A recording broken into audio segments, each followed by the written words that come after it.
Welcome to The Pestle, reviewing and breaking down movies to look for insights into the movie-making process. Hosted by aliens who look a lot like humans. Because why would another planet produce anything different? Welcome everybody to The Pestle. Now, Today's show is brought let's to you dim the by lights Morel and start Company the show. Shipping, delivering your merchandise and justice, eventually. Welcome everybody to The Pestle. I am Wes. And I am Todd. And we are filmmakers, producers, writers, actors, just all around human beings, I guess. I don't know. And what we Speak like for yourself. Yeah, that's right. We like to break apart films and learn a little bit more about storytelling, filmmaking, and hopefully along the way illuminate you, the listener, to this process, this magical, mystical, mysterious process of bringing movies and TV shows, and maybe some of this you can even use in your day-to-day work, whether that's, some of the terminology, if you're a filmmaker or a photographer yourself, or some of the ideas behind it. I'm always impressed where slowly in time, as I digest some of these ideas and concepts, I find just little ways to insert them into my own filmmaking, even if it's something as simple as a product video, or something more complex like, whatever, a 45-minute narrative for a paying client. Like I try to combine and use them judiciously. I don't just try to slap everything in, because I feel like what we discover every week are tools. And you don't use every tool for every occasion. We did one series film a while back on Ready Player One, and there's some camera cheating that Spielberg likes to do. And on a project that I ended up shooting like a month later, my producer was like, "Hey, let's cheat this angle," and I was just like, "I don't think that's the right tool for this moment because of XYZ reasons. However, we can do this instead, and I think this will work really well." And so these are all tools that I try to use when I can. And I don't know, does this ever seep into your work? Yeah, it does. Hold on, sorry. Can we pause for a second? We can pause for a second. Okay. Edit. So that'll make sense, more sense in a little while. We were recording on a Thursday night, and now we are recording on a Sunday afternoon. And again, we'll get into that. Visually, this will look really weird if you're watching us on YouTube, which we actually just broke the 100 subscriber thing on YouTube. So Sweet. We're huge. We're right up there with Mr. Beast and whoever else. I don't really know who he is outside of what you tell me, but I was posing you a question, if you recall, 96 hours ago, if what we do on the podcast ever seeps into your work, because for me, it does pop up here and there as I'm studying and learning. Oh, here's a subtle way, or here. I think for me, maybe more than anything, it's been, how can I reduce my edits? How can I do less editing by doing more in frame? How can I capture more in a single shot? Through a pan or a tilt, or just a better composition, because I see most really, really strong filmmakers look to, tell a more concise story and use editing judiciously. Like, an edit needs to be for a specific reason other than we're just trying to stitch together a bunch of disparate parts. And so I think that's one of the big impacts that, doing our show has made on me, is just the meticulousness of every shot and how it's planned. And so I'm trying to get better and better at that as one of the things that I take away. But has our work here on the podcast infiltrated your work as a producer and filmmaker in your day-to-day? Yeah, I mean, it definitely did before the pandemic when we were doing more live shooting. Mm-hmm. But because I work for a tech company that does very specific stuff, it not so much when we're talking about animation. I mean, it does from time to time when we talk about production and working with creatives and pushing things forward and getting, talking to clients and stuff. But as for the creative side, it very much did when we were doing a whole lot of like on-set filming, and that's coming back now, thankfully. Looking forward to that coming back. I think that I'll definitely handle things different moving forward. Just with, the stuff that I learned from you when we cover films that usually it happens in films that I don't really like, I'm not super crazy about, but that you are. Mhm. And when I get your explanation as to why this shot is really good, or why this I can tell this piece of directing was really good, I I see these little nuances that I can think about later on. I mean, I'm not really a director, but I have had to direct on certain elements, certain projects that we've done, and it's hard. It is an all-encompassing, um, you got to see the final picture before anybody else does, kind of thing. And so I think that if nothing else, I have this kind of overarching respect for not just directing, but just like all the decisions that have to be made throughout the process, more so than before. Absolutely. I mean, I don't think that it can help but not seep itself in, Mhm. even when we're talking about animations and like stop motion stuff that we do, but um, it's more it's subtle. It's more like, beneath the surface kind of stuff. It's not like oh my gosh, um, Villeneuve did this, and so I should try this on this, this commercial shoot. No, that's that definitely doesn't happen. But We got this but I awesome think just Canon because we printer, talk and we're about gonna do a 45-second push in. yeah, exactly. But I think just talking about this so much, the art form so Mm. much, uh, you know, you can't help but learn things, remember things when you're on set or when you're creating something or working with someone else who's creating something, to offer thoughts, advice, and suggestions. I think that's really where it comes in for me. Yeah. That's huge, yeah. And I think even just having those kinds of sounding boards around as a director is really useful for me too. I never, get mad at someone for throwing an idea out, as long as you're not trying to cram it down my throat. Those are all good things, because sometimes you're right. As a director, you're holding so much in your head because you really do need to see the final piece. Which the more and more I'm trying to work on my own feature film, I'm like, this is impossible. I get what Fincher means when he says, I don't know how to make a movie. Like I understand that more and more. Obviously, he knows how to make a movie because he makes some of the best ever made. But there's just so much happening that you can't really keep a 90-minute, 2-hour, 2.5-hour film in your head all at once. The same way you can do that with a 5-minute piece, a short film. Like I've done plenty of these shorter pieces that I can see it all in my head, and I don't really need to reference much. Like I might, because I'm diligent that way, I'm still going to keep my shot list and I'm going to mark off my shots, just because sometimes you get moving really quickly on set. But whenever you're working through some creative ideas, sometimes you have this thing in your head and you get locked up a little bit. And so even though I have, we've done over 180 episodes now, like I have a lot of stuff running around in my head, I'm not going to remember all of it all the time, or even most of it some of the time. Like it was just too much.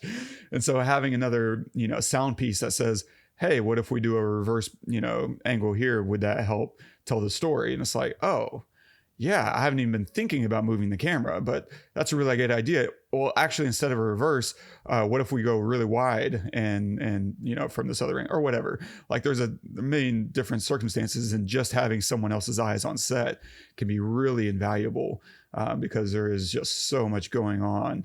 And my first directing experience, was, I guess depending on how you slice it, I always think of it as Kerosene, the music video we did. And there was a really big piece of the puzzle that I just couldn't quite figure out, and we're on set. And I'm like, man, where are the extras coming out of? I don't get it. And you're like, well, they're just coming out of the other half of the screen, because we were doing this picture-in-picture idea, right? We're juxtaposing two different shots against each other, split screen, left and right. One's on day, one's on night, and they stitch together to complete an entire frame. And for whatever reason, I just couldn't figure out where we were hiding all the extras, because extras pop out and start dancing during the chorus.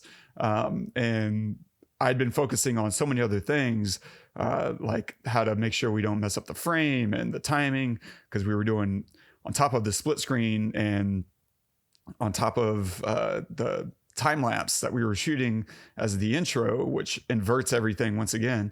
I was also, we were also doing a speed ramping, and so the speed was shifting 3 times. At sometimes it's going double speed, and sometimes it's going normal speed, and at one point it goes triple speed. And so there was just so much going on in my head that I kept struggling to figure out this one very basic idea.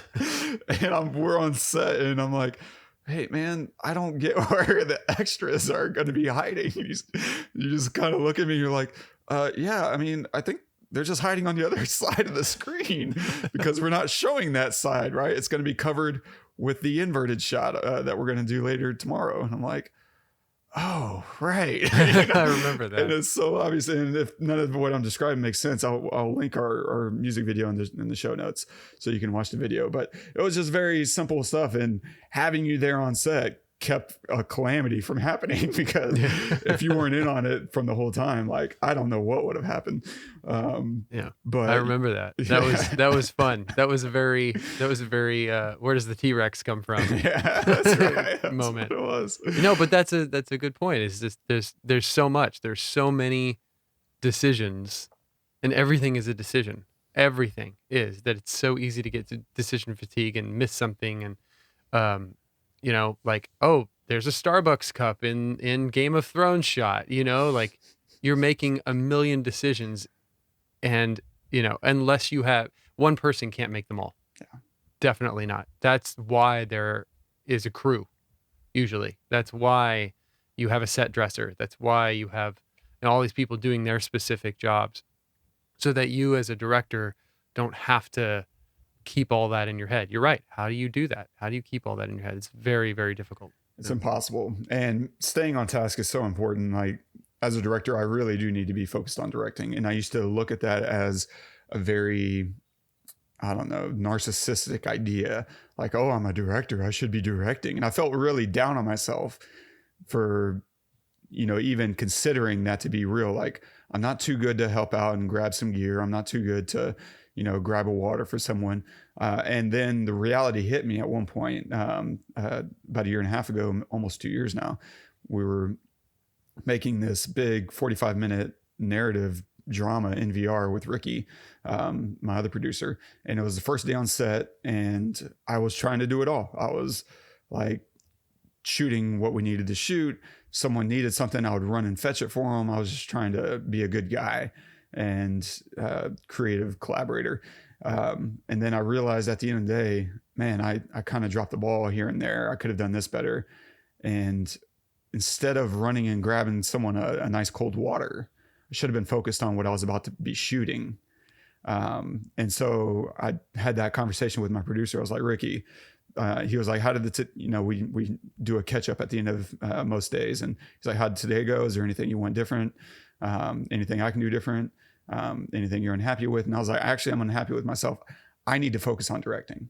So if you catch me stepping too far outside of my duties, let me know so that I can just focus on this thing. I didn't spend enough time in the script preparing my scenes. And from then on, I was just like, I don't care what someone needs. That's not my job. My job is to direct. And the more time I can spend preparing for a scene and seeing it in my head and seeing how it fits the scene that came before, how it fits into the greater piece, and how it fits into the scene that comes after, the better I can do directing my actors, directing my crew, in order to get exactly what we need in order to make this a successful shoot. Because ultimately everyone is there, as selfish and narcissistic as it may sound, they're there to support my vision. And therefore my responsibility to them is to have a vision. And so if you're out there, you're creating, as long as you're not being a wad, as long as you're not being, this cliche, version of a TV director, right? Where they're just yelling around on bullhorns or whatever, being jerks to everyone. As long as you're not doing that, like, don't make it inhospitable, but you really should be there to have a vision and to see it fulfilled. And everyone is there to help you with that. And so I'm trying to get better about accepting that position and doing my best to not let everybody down, to do, what I'm supposed to be good at. So Awesome. yeah. So that said, what are we covering today, man? Yeah, today we're covering the Count of Monte Cristo, the 2002 version, not the original, although there might be some references there. So if you haven't seen that film, please pause the episode, go watch it. There will be spoilers all over the place. Nice. We're going to talk about a few things. We'll discuss some of the cinematography, the framing, depth of field, and the shutter angle. We'll look at some of the story and writing, why comedic beats cut the tension in this film. And we'll also talk about, Edmond's true enemy, as well as the directing and performance, adding significance to a moment and ending a scene with energy. I think we'll get a lot of perspective from Todd and other such stuff and things and stuff. A quick synopsis of the film. Falsely imprisoned by his jealous friend, air quotes, a man escapes and uses a hidden treasure to exact his revenge. Directed by Kevin Reynolds. Screenplay by Jay Wolpert, based on the novel by Alexandre Dumas. Cinematography by Andrew Dunn, starring Jim Caviezel as Edmond Dantes. 1 second. Normally I shut my trap, but Alexandre Dumas. Oh, okay. Yeah. Cool. Directed by Kevin Reynolds. Screenplay by Jay Wolpert, based on the novel by Alexandre Dumas. Cinematography by Andrew Dunn, and starring Jim Caviezel as Edmond Dantes, Guy Pearce as Fernand Mondego, Dagmara Dominczyk, as Mercedes, Richard Harris as Priest, Luis Guzman as Jacopo, J.B. Blanc as Luigi Vampa, Henry Cavill as Albert Mondego, James Frain as Villefort, and Albie Woodington as Danglars. Young Albert has made far too much of the assistance I gave him in Rome. When I arrived in the catacombs, I watched as the criminals who tied Albert to a wall threatened to cut off his finger and send it to his father as evidence of his abduction. The boy's reply to all this was, "Do your worst." Life is a storm, my young friend. You will bask in the sunlight one moment, be shattered on the rocks the next. What makes you a man is what you do when that storm comes. You must look into that storm and shout as you did in Rome. Do your worst, for I will do mine. Then the fates will know you as we know you, as Albert Mondego, the man.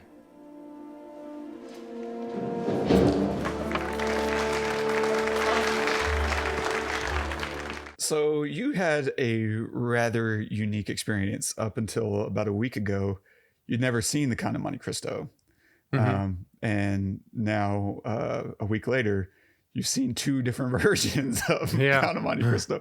So we had a hard cut at the intro because as I was in the middle of feeding Todd a question, he was scanning the show notes and realized something isn't right here. And so apparently Todd's first instinct on the Count of Monte Cristo, as any good filmmaker, is to go to the source, is to go to the original 1934 version, which I know we all assumed. And so you watched that, and then you watched the more recent version of 2002.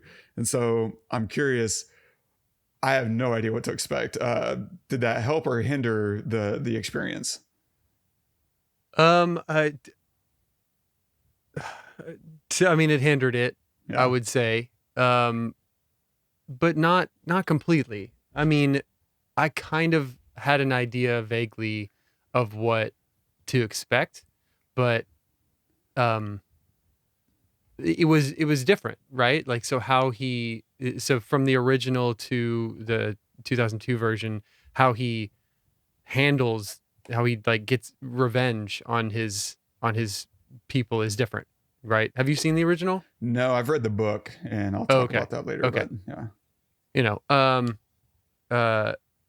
he doesn't kill anybody in the original. He just makes he tackles them with their own vices, right? Their own against their own vices, which is brilliant. And I think, and I'm not trying to reference the 1934 version too much, but just thinking about this film being made in 1934, and how they handled it, and it was basically the first. It had to be like the first of its kind to do that kind of thing. It was just brilliant. But I really enjoyed how they modernized it in 2002. You know, Color. They have all these colors now. yeah, blues and greens. No, I mean the modern. I know you know this, but I mean modernize the story. And how he exacts his revenge. I feel like a film in 2002 obviously is gonna need to have different content, need to have different dialogue and a different result when it comes to exacting revenge, because you have a different viewer. Not necessarily because, I think that type of revenge that he did in 1934 would, not be good revenge today, in 2002, but you have a different type of viewer that's going in there that, you're competing with, other films like Titanic and like, films with a lot going on, and a lot of stakes, right? And so I think that you kind of needed that in this. And also in the original, the boy isn't his. And in this one, the boy is Edmond Dantes's. And I loved that. I also loved in the original that he just adopts the boy. He basically is like, he's been my son, like he just adopts him. And that's beautiful and everything. But this version of Edmond Dantes in 2002 is much, he's much more like standoffish, I feel like. And so because of that, him finding out that the boy is his is a good twist. It's a good turn that if you'd seen the original or read the book or knew the original story, you'd be shocked. It'd be like oh, okay. And so anyway, I really enjoyed it, even though I'd seen the first one. And it was interesting to see how are they going to tackle, how he gets out, how he gets into the bag, the death bag when the old man dies, and how they're going to tackle that and everything. And I like that idea, a death bag. Like, a death bag. Why not? What they're called sure. now, but I'm just imagining a paramedic saying to his other paramedic, "Get the death bag." Hey, yeah, grab the death bag. How do you? I don't know what it is. What is it? Is it a thing? Do you know it? Yeah, I forget what it's called now. Like cadaver bag or something. Sure. Sure, whatever. Anyway. But there are. It was actually very interesting. I am glad I watched the first one first. What are you laughing at? What are you laughing at? You still laughing at my death bag? Fuck you. All right. I'm done. All right. I don't know the words. I just say words, right? But him. So for example, when they throw him over into the water, he gets to kill the warden. He kills the warden. That doesn't happen in the original, right? And so that's something where I think maybe for the first time, or one of the first, that's like the main first twist in like, if you've seen the original, this is not necessarily that, even though, you know what to expect in a way. The large beats are the same, even though a lot of the details have completely shifted. Yes. And I really enjoyed those changes. And so it felt like watching another movie. It felt like watching a newer movie. I don't think I could have watched the 2002 version and then gone back to 1934. Yeah. I liked the order I watched it in, the old one and then the new one. But Guy Pearce was fantastic. I hated him. I hated him so much. And they did a really good job to make you hate him, because in the original, he is. Fernand Mondego he has infidelity, but it's it's not thrown in her face. right, in Mercedes' face, like it is in this one. In this one, he just throws it in her face and does not care at all. And she's also aggressive against him in a lot of ways when she leaves him and he says, "You please me some of the time." And she says, "You never pleased me." Like, that's fantastic line that would never have been in 1934, but needed to be in this line. I only wish she could have said it to his face because he had walked away in that scene. But other than that, I mean, I really liked it. And I know that Henry Cavill was in it because I saw this, but I forgot about it until I saw him walk in. Nice. I was like, I know the whole time I wasn't like, where's Henry Cavill? But when he walked in, I said, oh, there's Henry Cavill. But I didn't miss him, and I loved the scenes in the prison and how they did that, and the old man, and the digging scenes and stuff were very, claustrophobic, and I really liked that. They were very much like that in the original as well, even more so because it was black and white, and so you didn't have like texture on walls and stuff. It was just very, very verklempt. And the story as a whole was really beautiful. And it's an incredible story that has been around for almost 100 years, and that's pretty cool if you think about 200 years. Close to 200. This was written in 1844. Oh, I didn't know that. Yeah. Wow. Dumas, who's a really fascinating person. But yeah. He wrote this. That's amazing. I mean, honestly, what is it? Not foresight, but the futuristic thought of the storytelling from the mid 1800s. That's incredible. I mean, the rule of three there, where you have 3 different people that he's got to go after. 2's not really enough. 4 is too many. 3 is perfect. I think that goes along with storytelling that is just expected and happens even today in like any movie or TV show you watch. There's usually like 3 things that the person has to do, or 3 people that they have to tackle, or whatever. 3 is a good solid number. And I love that I mean, from the mid 1800s to have the foresight to the human foresight to think 2's not enough, 4 is too many was fantastic. Maybe. And also, I'm not sure if it was only 3 in the book. Like, they take so many liberties, and that's one of the great things. Like, at the end of the episode, I'm going to recommend the book. Just spoiler alert number 2. But because the book is so huge, and such a great read, like, I can't remember at all if it really just stuck to those 3, or for the sake of modernizing it, like you were saying, that they reduced it. And because I think they did a lot of things. I mean, just hearing the way you're describing the first film and commenting about, some of these differences, I'm like, oh God, these are such great decisions. Him killing the warden was a brilliant decision. And Mondego, Fernand, being such a wad, and the comment from Mercedes about, you never pleased me, and how Fernand is throwing his infidelity in her face. Those are all such great character decisions, because it's forcing the characters, who they really are, much more clearly to the surface. Whereas in the book, maybe you have 500 pages to kind of suss through this over time. Here you have 2 hours, and you got to make every minute count. And so you start reducing and figuring out, and reducing in cooking, right, is you pour wine into a pot and you reduce until the water's all evaporated, and you're kind of just left with what's left over. And here I feel like that's what they did, right? They reduced all these characters to their really base instincts, and who they really are, and just pushed it all to the surface. And I think it's genius, and I'll certainly dip into that a little bit, but sorry, please. No, that's fine. That was it. I really enjoyed it. I thought it was fantastic. And I love the story itself.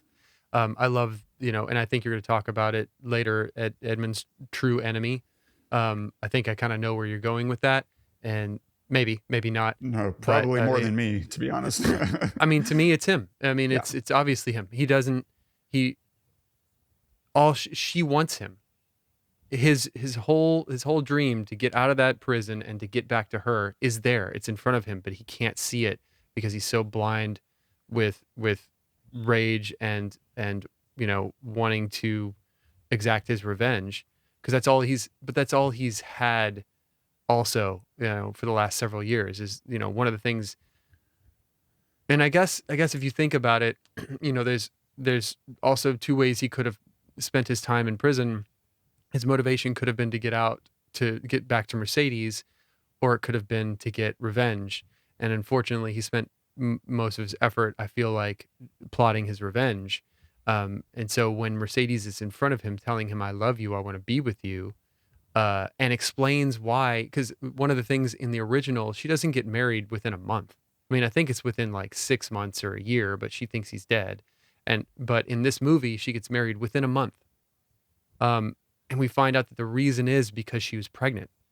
And it's brilliant because it could have been, they did it so that it could have been Edmond Dantes' baby. And, Guy Pearce's character, Mondego, says premature. Because he realizes that's why the baby was premature, because it wasn't even his. So they just tie everything together really well in that regard. But yeah, anyway, I loved it. I thought it was great. I thought the changes were fantastic. And even if the book had more than 3, the original movie only had 3, and I loved that. And Nice. I haven't seen too many movies that were older than 1934, but I can't imagine that this had happened in a lot of them, where you've had the rule of 3, and it just feels good. It feels complete when you have tackled that third thing. That's always how I've felt whenever I've watched something where there's these 3 tasks, or these 3 people, or these 3 things. I feel like, oh, that's enough. I don't want too much, and I don't want too little. I feel like 3 is good. So anyway, I agree. I think that's absolutely true. And that the rule of 3 is, pretty well known in comedy, right? Comedy comes in 3s. And so you can see that, displayed in probably countless films. And so I think you're right on the money.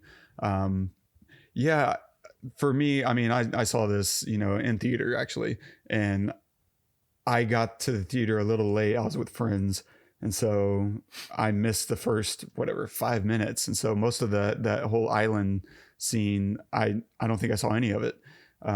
And my version of this movie is always that version, even though I've seen it, 20 times since then. But for me, this is one of the best stories ever told. And I'm not saying this is one of the best movies ever made, but this story in and of itself, no matter which iteration, it's one of the greatest stories ever told. I mean, there's a reason that it's almost 200 years, and we're still thinking about it. And that, certainly goes to credit Dumas, who also wrote, Three Musketeers, as his other big feather in his cap, so to speak.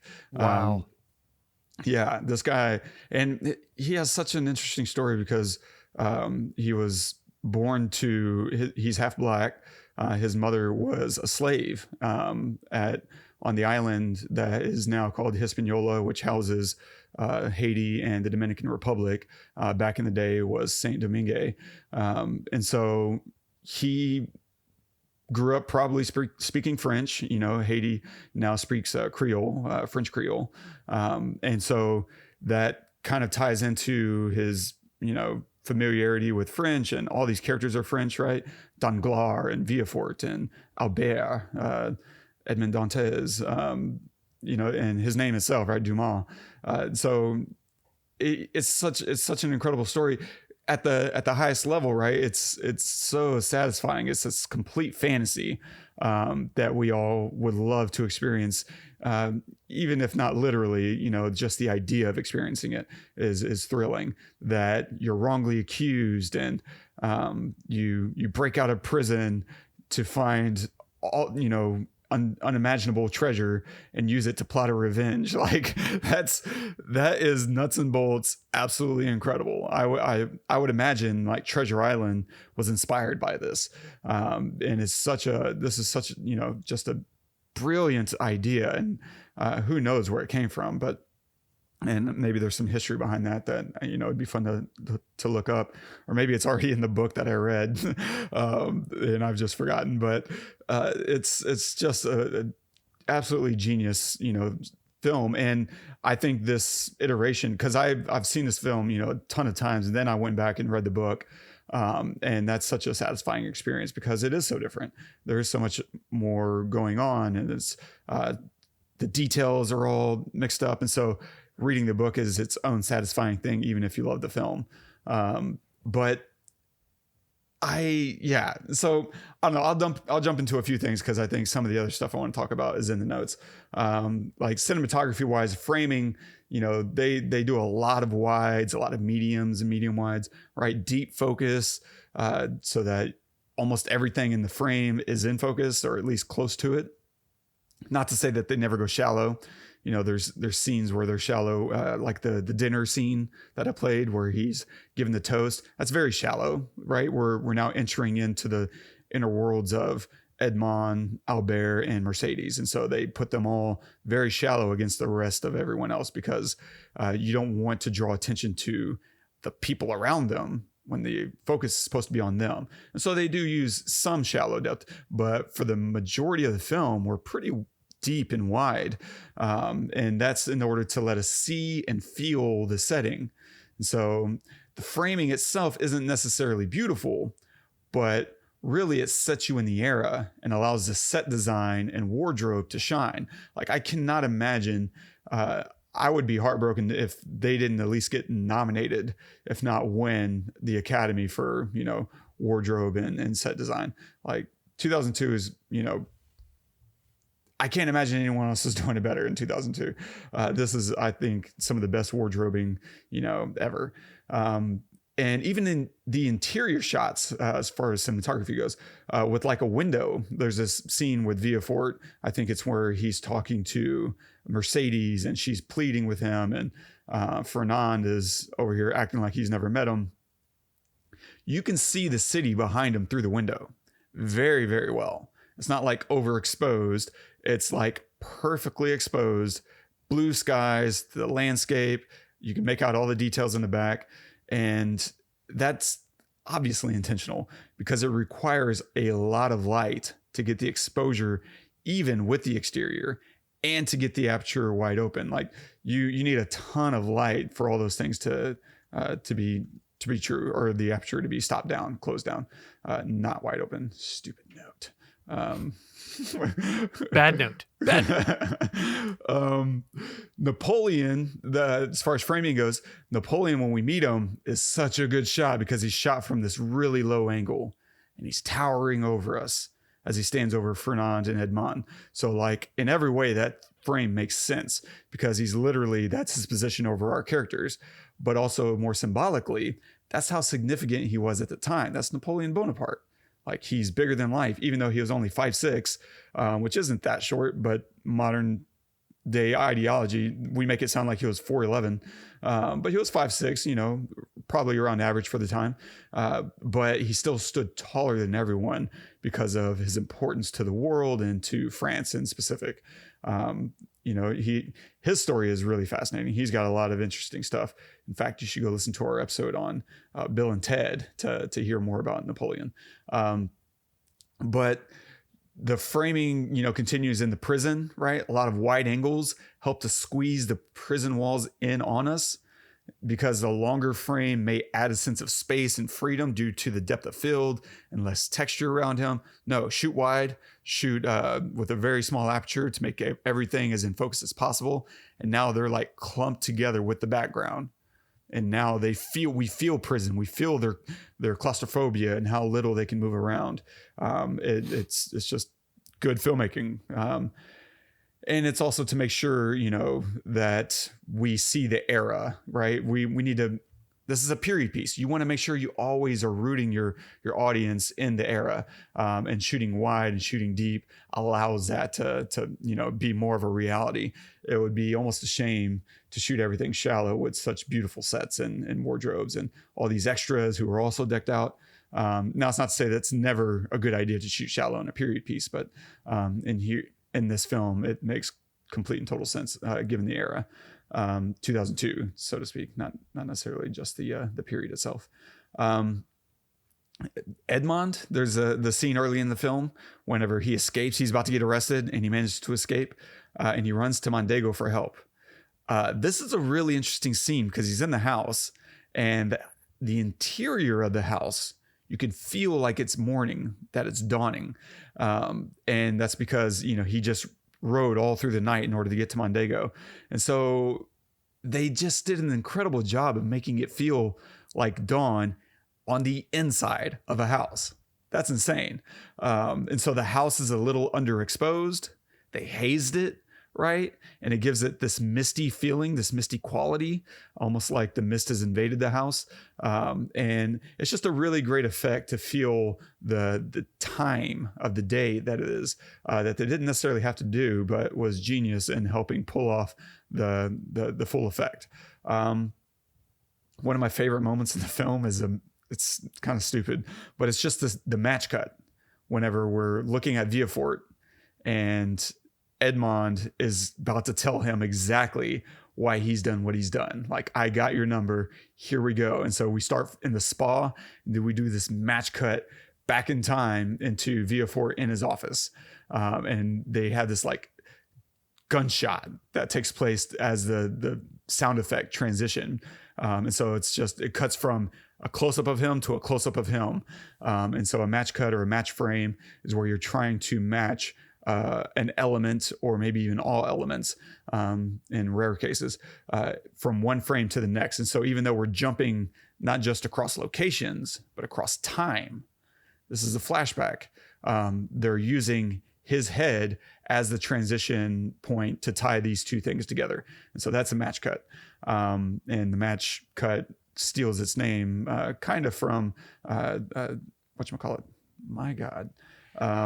Lawrence of Arabia. They use an actual match to cut from now to a different time period. And so you should watch that film to see exactly what I mean, even though they use it differently, which is its own beautiful thing. And so it's a great transition in order to ensure we know we're in a flashback, right? It's very simple. It's very effective. And just by using his face in two different settings, along with that sound effect, you don't have to do anything else. You don't have to say, here's an establishing shot, 13 years ago, 16 years ago, whatever. And now we're cutting in. No, we can just jump straight into the heart of the story because all the pieces are there. But really the reason that I like it is because I just think it's dope. Like, it's such a good shot. It's beautiful. Cinematography wise, the use of shutter angle is really great. They have a great use of a low shutter angle. If you're shooting digital, it would be a high shutter speed. And it just adds choppiness by reducing motion blur. So shutter blur on a camera with a global shutter. Digital shutters are scanning your frame from top to bottom. That's called a rolling shutter. And you effectively in your settings, you're able to tell how long do you want to have the shutter available to the light. How long is the light going to be able to hit our sensor or the film celluloid? And so that's your shutter speed. And so if you say 1/50th of a second, right, that's very quick. And normally you set it at a 2-to-1 ratio to your frame rate. And so if you're shooting at 24 frames a second and you're shooting on digital, then you probably are going to set your camera to 1/50th, but only because you can't set it to 1/48th. Most cameras don't have that, or at least consumer, low budget kind of, Canon DSLRs, that kind of thing. Now, if you get a little bit better camera, what do you call it? A cinema camera like mine, you can set the actual shutter angle, and that's the angle. This gets a little weird to describe, but if you imagine the shutter as a round thing, a 360 degree thing, you can choose how much per second that's going to expose your film camera. So if you were to say 360, you're now saying, don't even bring the shutter out. Just the entire time the shutter's open.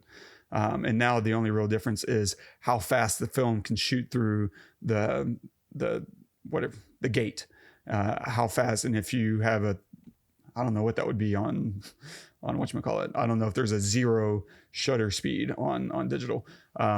But so that a high shutter angle 360 means that a lot of motion blur is happening, right? Because there's nothing separating those frames. There's nothing blocking the light. And so there's nothing to stop the motion from punching through the film. Whereas a low shutter angle, let's say, 20 degrees, is now saying, instead of 360 degrees, and if you were to unwind a shutter, like a 360 degree, think of Nolan describing a sphere, as a piece of paper folded in. Now do the exact opposite. Unfold that sphere into a flat surface and just say, okay, now 20 degrees of that, let's, for the sake of simplicity, say 10% of that flat paper is now going to be available. And you're running that flat paper, except, with that 10% taken out through your frame. So now you're just removing the amount of light that can get through, which is going to ultimately reduce your motion blur. And so that's what's creating all this choppiness, is that you're not allowing as much light to get through and as much exposure to hit the camera. And so this is important to use in this film for a number of reasons. For one, reducing the motion blur creates a very actiony thing, right? At the sword fight at the end, we're making it much more choppy, reducing the motion blur in order to give it a very actiony vibe. And so you see this in sports photography all the time, or sports filmmaking. You want this choppiness. It's very actiony. It's not flowing. It's not beautiful. And it's not, this fluid thing. That's something you might want to do more with love stories, right? Where you might increase the motion blur in order to create this more emotional moment instead of this heightened, very intense feeling that the choppiness gives it. And so it's important for the sword fight, but they also do it for another reason, which is during his training in prison, you have those, what's he training against? The water droplets. Well, what happens if you have too much motion blur? You can't see the water droplets. It's moving too fast. And so making it more choppy, reducing the motion blur allows you to actually see what he's up against, which is the droplets. And he's trying to beat the speed of his, the speed of the water falling. And so being able to make it more choppy, reducing motion blur, lets you see both of those things, the droplet itself, as well as his hand speed. And it gives you the sense that, oh crap, he's fast as hell, even though all they really had to do was reduce the speed that the water's dropping. But what they do whenever he's finally beating it is they move from, we're shooting it, in profile, to which is when he's getting just clobbered by it, right?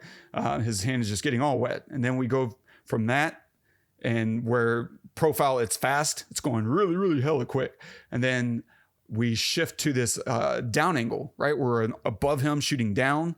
And now we're going to slow the speed of the water in order to let him get his hand through dry. But that angle also, it doesn't really reveal that we've slowed the water down, even though it's, it's much slower, I want to say, but because of the path of the water is much more sandwiched in on itself, right? It's not like it's going from one end of the screen to the other. Instead, it's just going down this very straight, narrow line. And now it looks like it's still going fast because of how much it's in there. It looks like it's still going fast because of the choppiness. It's just a lot of very smart stuff that they're doing all around the shutter angle or the shutter speed. Smart stuff. Wow, that's not confusing at all. I know. Sorry, everyone's just popping an Advil. It's crazy that you have to think about all that as a cinematographer. I mean, and director, right? I mean, the director has to know how to convey what he wants, and then cinematographer has to know, okay, how do I make the camera do that? Yeah. It's wild. To go into more simple stuff. Well, let's look at some of the story and writing. I want to start with the sex scene, actually, because in my opinion, I think they actually should have indulged a little more in the sex scene. I think, for one, it could have made their connection a little bit stronger for the audience by just... Here's the thing. They linger on it for all of 3 seconds. Like, we push in, we see them on the rocks making love, and we fade out. Now, I think the reason they do this is because they want a PG-13 film, and so you don't want to belabor that. But I think they also knew that they were going to be marketing the Christian audience. This has a lot of very strong Christian themes, and the last thing you want to do is put off your 2002 super Christian audience through some, gratuitous sex scene, which I would not have thought would be gratuitous. But I think even extending it, 10 seconds to show their faces a little bit more. Instead, they kind of cut to the firelight, them without their clothes on under blankets or whatever they're doing. And it kind of alludes to it, still makes that impression. I just think it could have made a stronger emotional engagement impression with the viewer, as well as made a stronger impression about Albert being their son. Because that's ultimately what that scene is there for. It's to enforce the idea that that's his son. And I think you do a better job at making that connection stronger by just delaying and hanging out on that scene a little bit longer. That's something I would have wanted to do differently. But as far as the writing stuff, the exposition, I love that they have an off-screen betrayal, right? We sit down, Fernand is drunk, he's sitting down with Danglars, and Danglars is like, how are you ever friends with, this numbnuts or whatever he calls them? And, Fernand he used to be my friend, but has the audacity to keep secrets from me. And Danglars is like, whoa, what secrets? And then we have this really long look as Fernand is contemplating, and we cut away. The actual betrayal takes place off screen, right? Instead, we imply mischief after we've established Fernand's jealousy, the information that he has. We established in the opening that he sees the letter passed, but now we're going to hold back for the reveal later on. And so the audience, we have an inkling, but not the full picture. We save the exposition for moments of conflict. We're not just going to dump it in your lap and then wait to see if that's and some films do make this mistake of giving you the exposition, the information up front, and then whenever we see the character discover it later, we think it's all obvious already. Whereas if you don't tell us up front, now we discover it along with Edmond, and suddenly it's like, oh, the pieces do fit. Oh my God. And now it's a much more satisfying journey for the viewer. Because in the very next scene, Edmond is arrested, and we slowly piece together what exactly happened and why. And now you're giving the audience a chance to kind of stitch things together a little bit. Even if we don't have all the pieces, it's still fun. There's still enough there to make us wonder and think we know, even though we don't have. So there's so much more to reveal. And I love the way they handled that by just letting it happen off screen. And I like how they mark, this is exposition as well, marking the passage of time in prison, right? The beatings, we know because of his first day in, he's like, we have a little tradition here in Chateau d'If. Every year I'm going to beat your ass. And so from then on, every time we see him get his back, just lit up by a whip, we know this has been another year. And of course, we also see the deepening of the etching of God will give me justice. Right. That was I loved that. It was such a great little bit there. So good. And eventually we kind of see it just start to go stale a little bit, right? When we finally meet the priest, and the priest is looking like, oh, I see, whatever, a fellow Christian or whatever he says. And he's like, God, there's no place for God in here, priest. That's where he gets his nickname, the priest or whatever. And so, but even after all that, we still don't know exactly how long Edmond has been in there. We're trying to contextually piece it together, but we don't have all the pieces. We don't know until Edmond tells Mercedes, which is great. Don't tell us twice. Don't tell us, I've been in this prison for, 10 years and it's going to take us 3 years to dig our way out or whatever.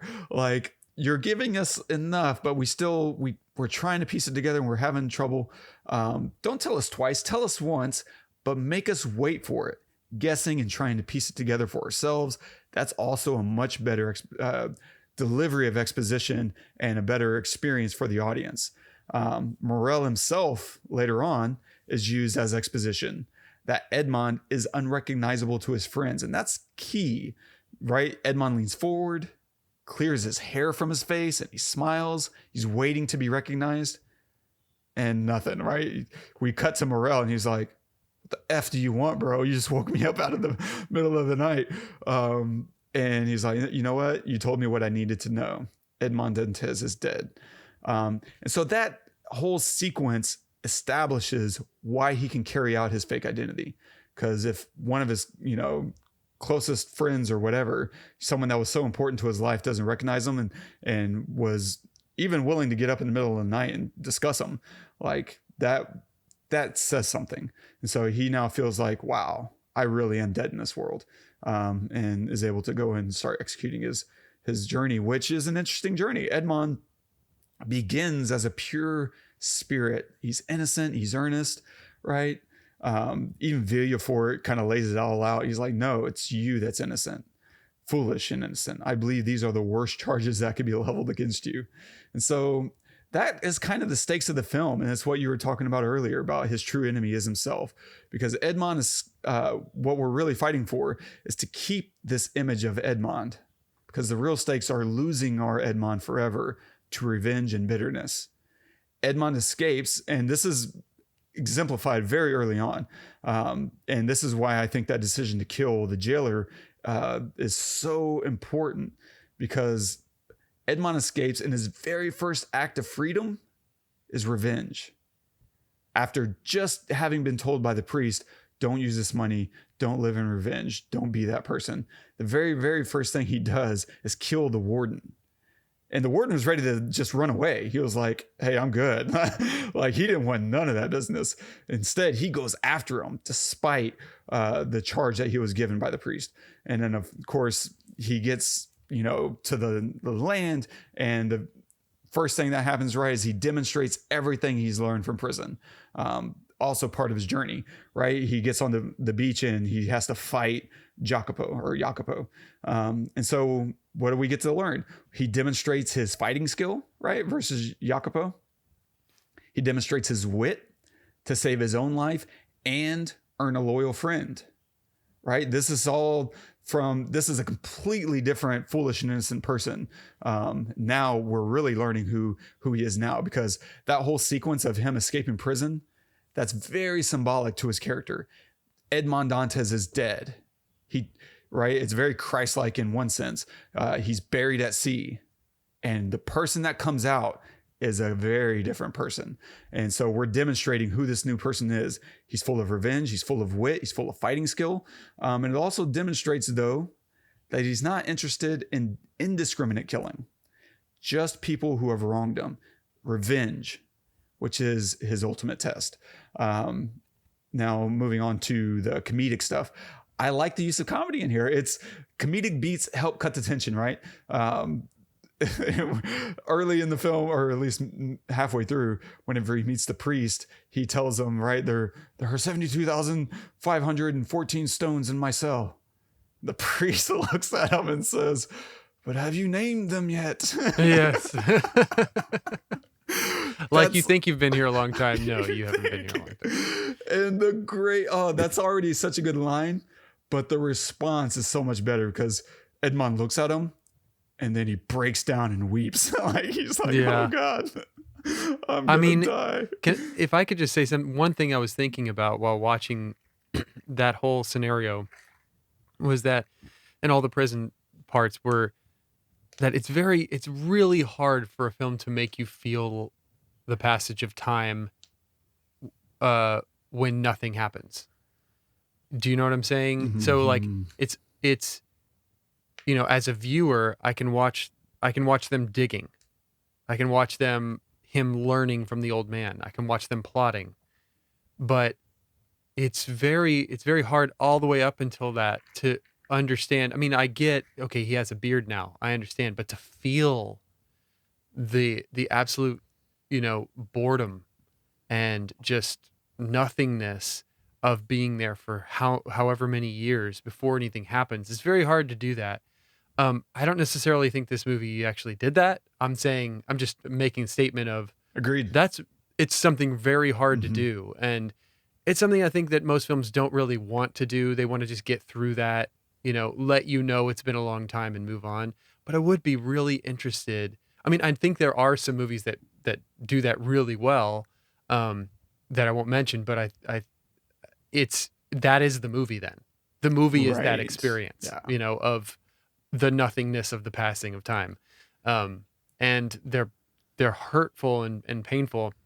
I think what they did in this movie was great considering what it was, but I would be interested in what that would feel like to be Edmond Dantes or be someone falsely imprisoned for a long time, and to feel what that feels like. Anyway. Yeah. And I think we might have our opportunity. So I was curious because after watching the film and thinking about the book, I was like, man, this would make I don't want to see this made as a movie again. I think for me, this version of, even though I haven't seen the other versions, this version for me is perfect. Like I don't want anything different. But I would be interested in seeing like a series, like a 1 or 2 season series of the book, like a little bit more accurate, translation of the book, which would still be a completely fresh view. And apparently there is one. But they're still taking some liberties. I want to say they're setting it partly in China and somewhere else. I forget where the other, so I have no idea what that's going to look like. But I'll likely watch it because that suits me just fine. But yeah, anyway, so hopefully we'll get a chance. Maybe if it's like a 10 or 20 episode series, then you can spend 1 or 2 episodes of, at least them in jail and, plotting their escape or whatever. But comedy as a way to cut tension. And so you have that little joke from the priest, and then whenever he escapes, right, and he kills the warden, and then we cut to the jailers at the top of the ridge. One says to the other, "We could have handled that a bit better." That's so good. Yeah, I love that, right? And it helps us feel the joy. That little moment itself, I think, helps us feel the joy of the next scene with Edmond on the beach celebrating, because you have to remember too, we're transitioning from a really tragic moment. We come to love the priest. He stands for everything good, everything we want for Edmond, and the hope that we have for Edmond. And now watching him die, that's a hard moment. And we also need to celebrate with Edmond on the beach as he's escaped. And so I think a joke there helps cut the tension and transition us into a joyous moment, a moment of celebration whenever he's running like a madman, which, maybe that's right. Maybe it's accurate, on the beach. And then comedy wise, you also have Jacopo. I love Luis Guzman. Like, he's so good. And I think he's at his best in this film. And he does a lot to help add levity to a pretty heavy story. And I think that's important because this is an adventure story. It's not a dark revenge story, which is what we're trying. That's the tension in the film. Is this adventure? Is this revenge? And so levity helps keep things light and set expectations for a hopeful ending instead of a bloodthirsty hero. The lighter you can make it in these dark times, the more okay we are with having a good ending. Now, if you keep everything dark the entire time and have a good ending, it feels weird. I don't think it plays quite as well. And so moments of levity really, really help. But Jacopo is an interesting character because he also serves as his conscience, right? He's our ability to test Edmond and test his will and resolution for revenge. And he's a voice of reason for the audience, right? He sets him up with Mercedes, and man, Edmond is not happy about that, right? He grabs him and he says, "You do anything like that again, I'll finish the job I started." And he's like, "Hey, you got everything, money, a beautiful woman who loves you, you have your health. Just let it go. Let's move on." And that we need that moment, because as an audience, you kind of start to feel that way. You're like, she recognizes him. What are you doing? You're going to just wallow in your bitterness instead of, like, I don't know, get back together with the love of your life. What are you doing? And so having him be our voice there is so good and so needed. But it also acts, and that's important, because if he's our conscience and if he's our voice of reason, then at the very end of the film, he also acts to show us it's okay to fight and it's okay to kill Fernand, because our conscience is saying this is no longer revenge. This is for our safety and for our future. And so he's critical. He's a mission critical part of this story, even if he feels a little superfluous and as just a sidekick. He's actually very, very important to what's happening in the story, in the heart of the story. Last notes are on directing and performance. These are very silly, small things, but I think they're important from a directing standpoint. And so one of them is the chair in the prison. Whenever he sits in the chair, there's something that happens in that moment that I thought was very interesting and significant, which is he asks permission to sit in the chair. I mean, you're in jail. Who cares what you're about to do, bro? But he sees the chair and he looks at the priest and he visually asks, may I? Right? And then he sits in the chair, right? It adds a beat and implies significance. And so we read his reaction a lot more strongly than we would if he had just sit and like had a moment of relief, right? Instead, removing that little beat takes away some of that significance and allowing him to say, is it okay? Now we're re-engaging with our imagination to say, oh crap, it's been years and you were right. There's nothing in his cell. He does not get to sit down. He has to lay down or lean against a wall. He can't really rest his legs in a satisfying way. And so we start to engage our imagination with just that little permission, that little gesture. And I think that could either go to performance or directing, but I would assume that's a directing moment whenever he's like, because now you need the coverage of the priest's reaction. And so you need to kind of, harmonize that a little bit. And it's really good because it's reemphasizing again, what you were talking about. He's been in jail for a long time. And so this is a good moment. Another little directing moment is ending a scene with energy. And this moment is courtesy of after Edmond is making up with Mercedes, they've had sex again. And she's waking up in his castle or whatever he's living in, that absurd thing. And she's waking up after reconciling, right? And she gets news from Jacopo that they're leaving with Edmond. She's so excited. She jumps up. She runs out the scene. That's not the excitement I'm talking about, because the real energy from the scene is from Jacopo himself. He's chasing after her, right? But madam, right? And then we cut. And I love that because he could have just let her walk out, but chasing her adds energy and excitement to the moment. There's something good that's about to happen. Now our expectations are being lifted, and that's all playing in harmony with each other. Not just her running out, but him kind of stammering and being a little bit of a comedic goof on his way out. And so that's a really important moment, because now this hope is about to get dashed as everything that unfolds after, right? We're now threatened by Fernand's insane jealousy and his inability to accept Edmond as an equal. Which he is much more now, because he was always more than an equal in spirit, but now in every other way too. He's been absolutely crushed by this man he looks down on.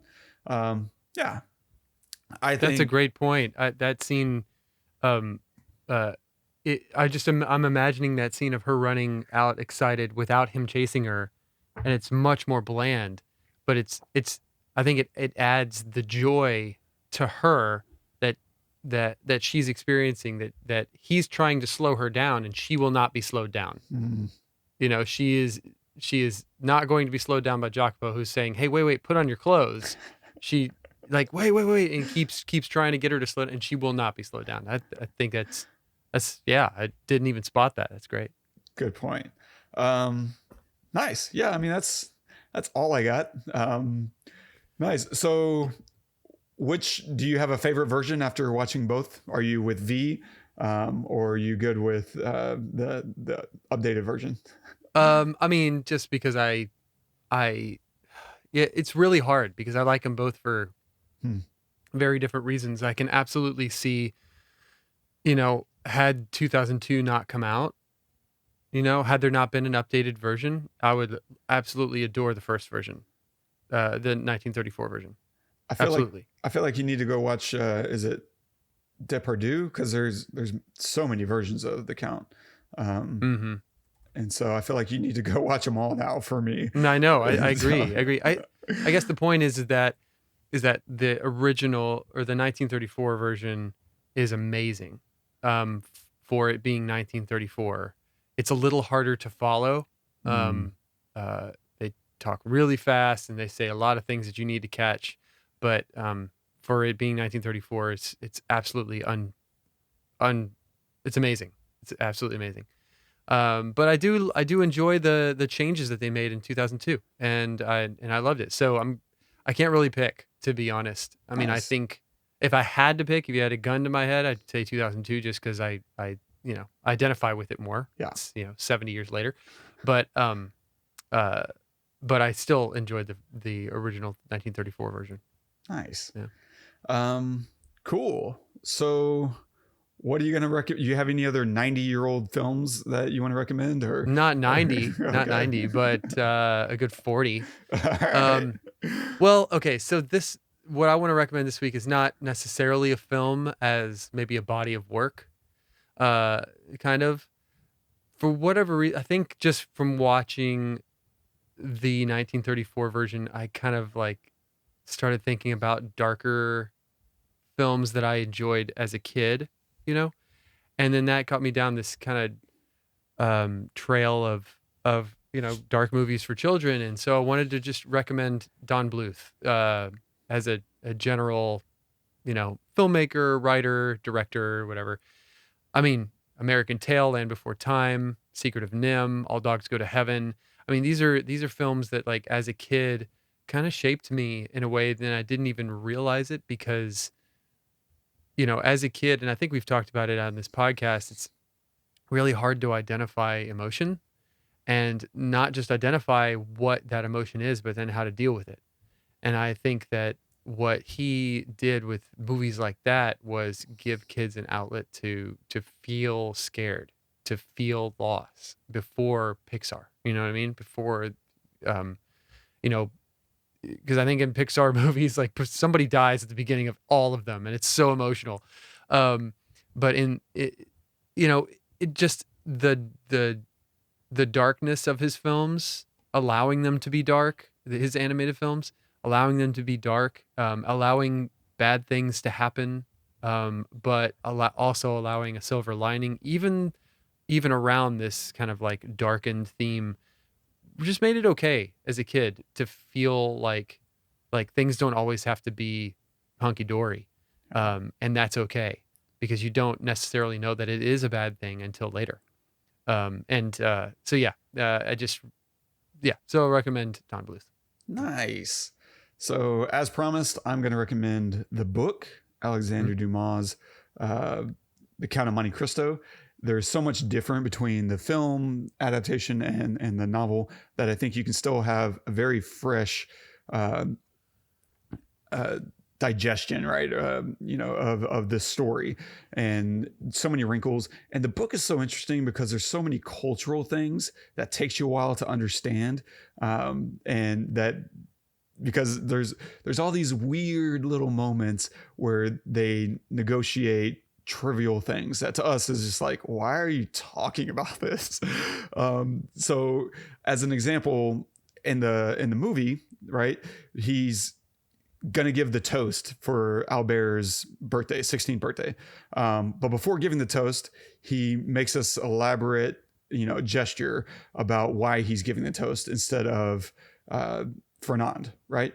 I begged him for unfortunately Fernand,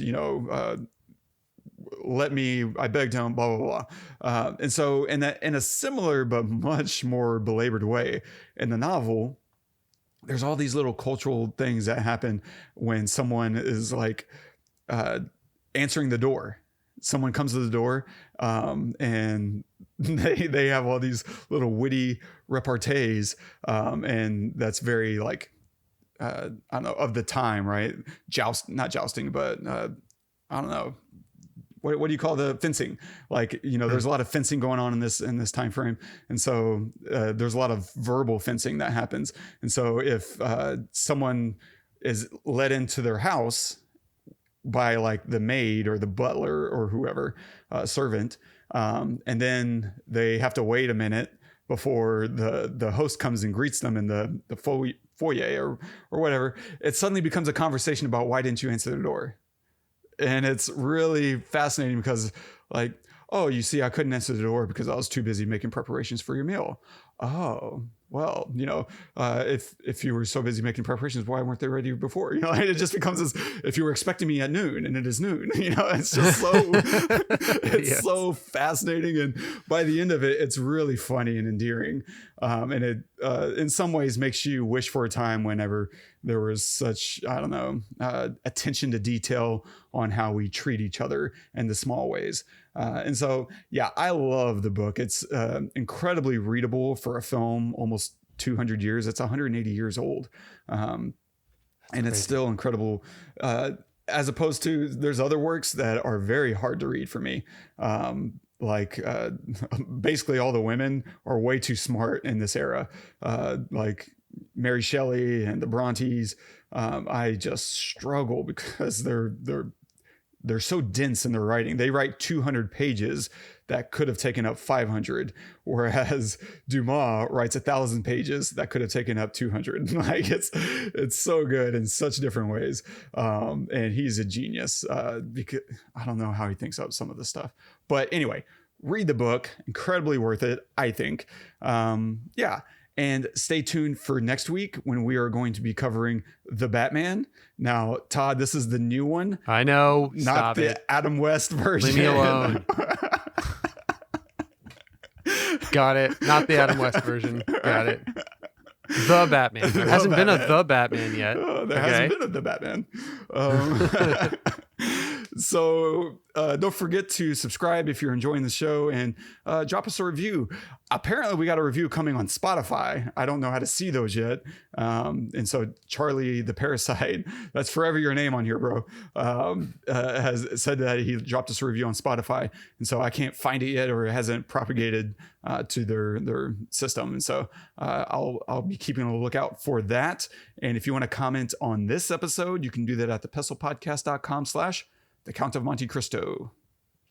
And our quote of the day is from Alexandre Dumas. I can't say that word. All generalizations are dangerous, even this one. It took me a second. That took me a second when I read it. I was like, wait, which one? Oh, the one I just said. Oh, okay, got it. It's brilliant. What a brilliant line. It's so good, and it's so true. I remember when I picked this quote, I had a much bigger idea of how it tied into this story. That's gone. Like I don't remember anymore. That was 3 days ago, Wes, not Sunday afternoon, Wes. Not now.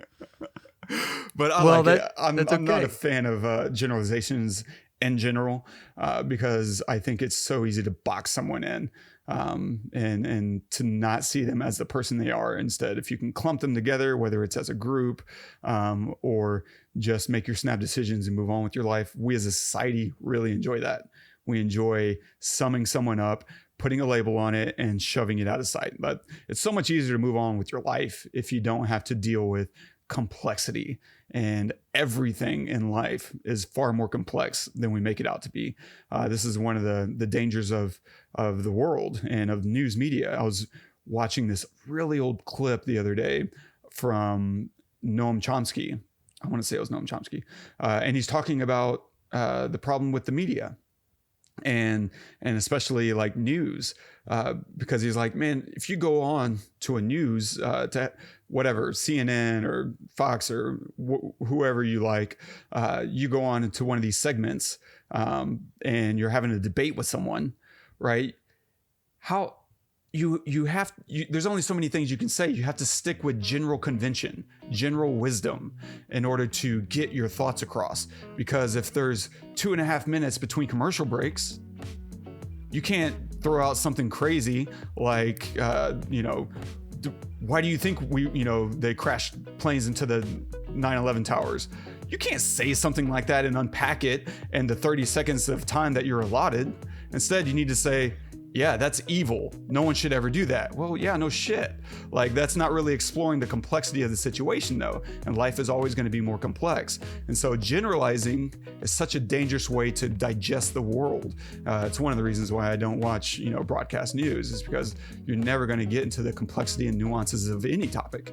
It's always going to be distilled into some generalized way that's just going to pander to whoever their target demo is, whoever's going to be watching those commercials in between those breaks. And so I appreciate his, approach to thinking about generalizations, because they are dangerous. And even if they can be useful at times, it's still probably, if we're generalizing. Yeah, I was going to say, there's a lot of generalization going on right now. That's right. It's generally still, not a great way to live your day to day. Agreed. Well said. I love it. Well, guys, thank you so much for joining us. I had a really, really great time talking about the Count of Monte Cristo. Hopefully you did too. Make sure to join us next week. We'll be covering The Batman coming out soon. And as Wes said, please subscribe, review us on iTunes, leave us a comment, tell us what you'd like to see us cover. We'd love to hear from you. Until next week, I'm Todd. I'm Wes. Go watch the movies. I don't have a good Count of Monte Cristo thing. What does he do? Just breaks his chains. All right.